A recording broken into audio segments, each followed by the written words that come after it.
I've been thinking I lost my touch, then read about a forest monk, trained for 17 years, rid many of his fears. Seems the key is giving up. And I really thought that seems the key is giving up. I mean, this is a conversation that I have with my friends, and I don't know if it's where we're at in our age and we're thinking about the next things we want to do. You spent your 20s doing this particular job or this particular career, which is so like linked to who you are as a person, but now it's like, but yeah, what else can I do, or what else do I want to do, or do I still want to do this? But it's hard to give up because it's like there's so many like quotes that are like, God doesn't like a quitter, or like, you know, don't give up when you're so close, you know, that like meme when the guy's mining and he's like almost at the gold and he turns around and walks.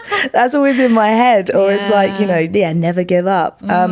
But what did you feel that you had to give up in terms of being able to move forward? Because was it the music, I guess, was it music for a period of time, or was it something else? Well, yeah, I suppose it was just that need to like constantly feel like I'm moving forward, because I think I have, in terms of music, I've done a lot of the things that I could only dream about, and that's made me really, really grateful.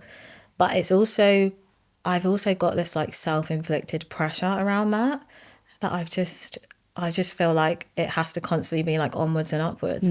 But I really think I've just done well enough to just pursue this crazy industry anyways, you know? Yeah. So anything else, I'm like, well, that's just a bonus, you know? And I kind of want to give up feeling like I constantly have to be striving for more, when actually I'm really just grateful and content with where I'm at. And I want to just like linger in that for a while without constantly feeling like I have to just move on to the next thing straight away, you know? Yeah, that's that. Yeah, I get that. I think when you having a kid forces you to be still, because there's, you know, there's sort of constraints on your time, constraints on what you can do.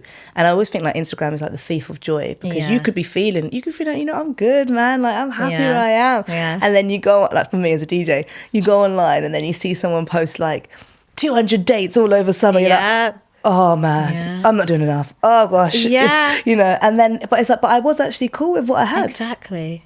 I feel like that all the time, even down to like what to eat, you know, like I could be craving like, I don't know, a burger and some fries, and then like someone else will be like, I just had the most delicious pizza and it was like the best thing ever. And then I'm like, no, actually no, I want a pizza, but like I was not even thinking about that, you know. But I compare myself to a lot of musicians online, and that makes me really sad. But I also think it's quite hard to not do that, especially when a lot of my friends are also my peers. Yes, your algorithm is like all your music friends. Mine's all my DJ mates. Right. Yeah. And then it's like, it's super hard to not compare yourself, because we're also seeing that all the time. Yeah. And they're our friends. Yeah. Like, and you're happy for them. It's really, but there's that, and you could be like looking at something whilst you're somewhere doing something. You could be at rehearsals and then you see it and it's like, but you're here. Exactly. And you can't see that because you've just seen it here. Yeah. Yeah, and I definitely think there's like that added pressure, because like I said, we're like all kind of in the same field. We're seeing what each other is doing all the time. And I was talking to my friend about it. He's an accountant, and he was like, well, like, I just don't really get it. And I'm like, you don't follow like 700 other accountants that are literally posting about like how great they are as accountants. Like you don't quite, you know, like it's not the same thing. Whereas I will like, we follow each other. We follow like all of our friends who are also doing some of the things that we want to be doing, and we're so happy for them. But there is that thing as well where you're like, should I be doing this? Or like I'll see like one of my friends is in the studio today and I'm like, should I be, I've got to be working on my album, I should be in the studio too, you know? And it's like, but says who? It's so easy to just feel like but I should be doing it too because they're doing it, or now I'm not doing enough. And I don't like that. The mute button has been handy, because I don't want to unfollow, because I love you and I like you and I really like your IRL. But for me personally, I cannot not follow you. I follow you, but you know, there's some DJs that I just like mute because it just triggers me in some way, and you know, and it's quite vulnerable to actually express that, because then you've got the whole thing like we should all be empowering each other, and it's like it's not that I'm not, and I am in person, but online I just need to sort of create those boundaries, and like you said, should you have to be in the studio every day? You know, no, you might want to read a book or have a swim. You say questioning your own rules, and you say it twice. I love the ad-libs. I feel like are your ad-libs like your subconscious? Yes. Yeah.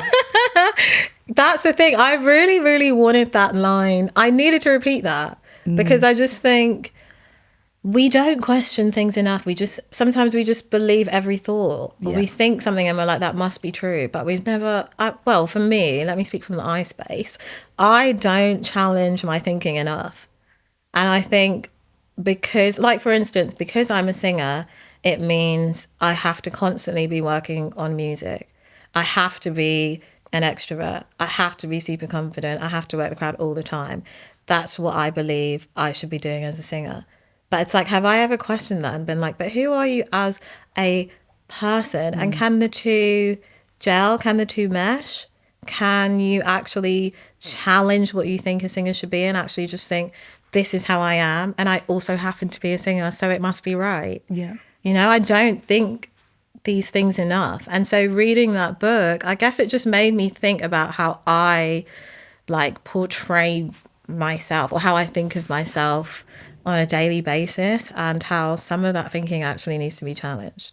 And what are how do you sort of challenge it? Because it's like, you know, forget what you think that you know. Yeah. Don't believe your every thought. Be prepared to start questioning your own rules. And in that is the, you know, on top of that is the sense of losing control.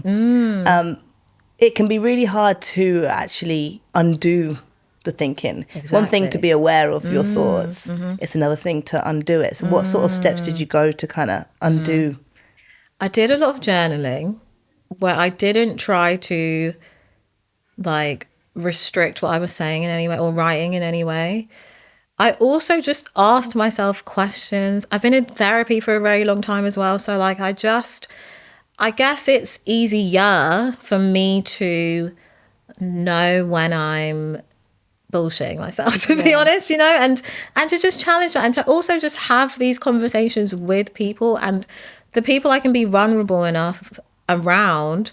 I guess I just can open up about these things and not feel judged or just say like, you know, I've been thinking about this thing and I don't know if I'm feeling, I don't know if I actually feel this or if this is like the fear in me talking or feeling like I should be this way. Yeah. Like, I want to talk about it or I want to write it down or I just want to sit with it and not even like, maybe I don't have the answers, but I'm just like, I'm aware of it. So I'm just going to sit with it for a bit and see what happens. That's like the Buddhist, you know, the idea of meditation. So it's the idea of like a thought comes, you're aware of the thought. Yeah. You might think about the thought.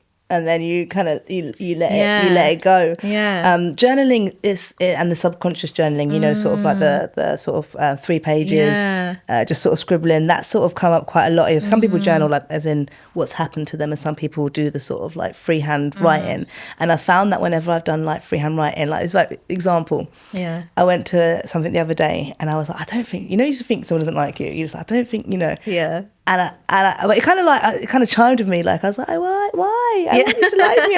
I like you. Yeah. And then I wrote about it the next day, and I was like, and then I was able to like solve it in the writing. Wow. I was like, yeah, I didn't think she liked me. Do you know what? That's fine. I think she was nervous. You know. That's really important. And then I was able to let it go. Let it go. Yeah, it was done. That's so important. Yeah. So if I saw her again, I'd be like, hi. Yeah. You know? Like you'd just still be the same. Yeah, and also a lot of the exactly. time, I think we think things are about us. Oh God, yeah. But I'm realizing that sometimes it's, well, most of the time it's actually just not. No, you know? no. And then you're like, oh, it's probably nothing to do with me. Especially if you haven't done anything. Well, maybe I did. Maybe I did. But yeah, now I'm thinking actually I did step on her toes. Definitely.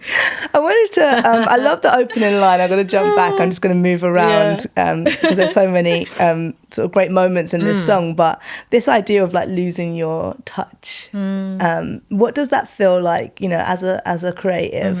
Like what does Ego LMA feel like when she's on fire? Yeah. And then what does it feel like when you've lost your touch? When I'm on fire, I feel like everything just flows naturally. I don't really overthink anything. I'm just kind of like, I feel very chilled. I feel like this is my purpose. This is what I'm supposed to be doing. And I don't look at other people as much. I'm just like, this is my journey. This is where I'm at. And then when I'm losing touch, or I feel like I'm losing touch, in inverted commas, it's when I start to look around me too much, or I think I'm not moving quick enough, or like I'm working on an album at the moment and I'm like, why isn't it done yet?